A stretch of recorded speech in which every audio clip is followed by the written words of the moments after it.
तर नमस्कार, स्वागत आहे तुमचं माझ्या मिनी ब्लॉगमध्ये. तर मी माझं यूट्यूब चॅनल चालू केलेलं आहे. तर माझ्या यूट्यूब चॅनलला तुम्ही सबस्क्राईब करा, लाईक करा, शेअर करा, छान छान कमेंट करत जा आणि तुमचा असाच सपोर्ट मला राहू द्या.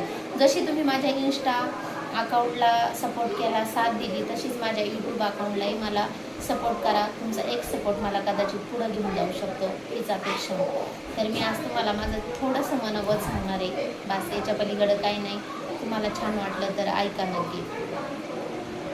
मला एक तुम्हाला असं सांगायचं आहे की आजच्या ह्या कलियुगामध्ये प्रत्येकजण सोशल मीडिया वापरतो, तसंच मीही वापरते. आणि मला नाही वाटत की मी काही चुकीचं करते म्हणून, कारण मला जग किती चुकीचं म्हणलं ना तरी मला चांगले म्हणणारे पण आहेत बरं का. ते म्हणजे माझे मिस्टर आणि माझे सासू सासरे.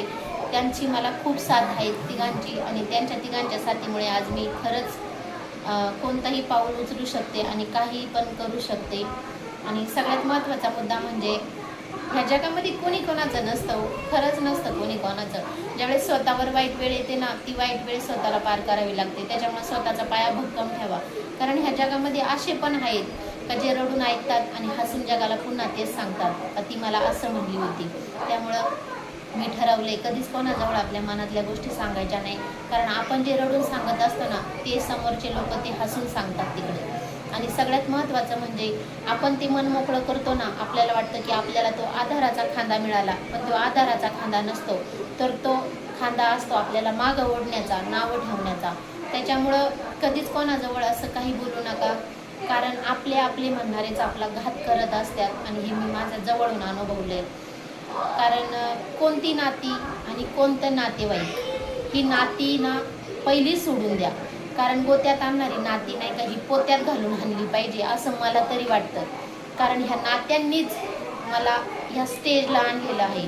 त्याच्यामुळं माझा ह्या नात्यांवरून विश्वास उडून गेलेला आहे. त्याच्यामुळे मी नात्यांवर विश्वास ठेवणं सोडून दिलेलं आहे. अहो, ह्या नात्यांनी माझ्याजवळून ताई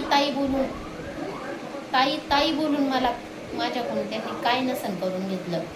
आणि माझ्यावर वेळ आली तर साधं त्यांनी मला फोन करून विचारलं नाही का तू काय करते आणि तुझी मुलं काय करतात म्हणून. पण तिथं मला आधार होता माझ्या सासू सासऱ्यांचा, मिस्टरांचा, आणि देवाने एक अजून साथ दिलेली आहे त्या परमेश्वराचा आणि माझ्या स्वामी समर्थांचा. ह्या साथीमुळे आज मी खूप मोठं स्ट्रगल पार केलं आहे. इतकं मोठं स्ट्रगल होतं माझ्यासाठी, आणि इतकी मोठ्या माझ्यासाठी परीक्षा होती, पण मी त्याच्यातून पुढं आले. आणि आज जे तुमच्याशी मनोगत व्यक्त केलं ना, असं वाटलं की खरंच आज मी माझं मन मोकळं तुमच्यापाशी केलं पाहिजे म्हणून केलं. तर बाकीचं बघू आपण पुढच्या ब्लॉगमध्ये. Bye bye.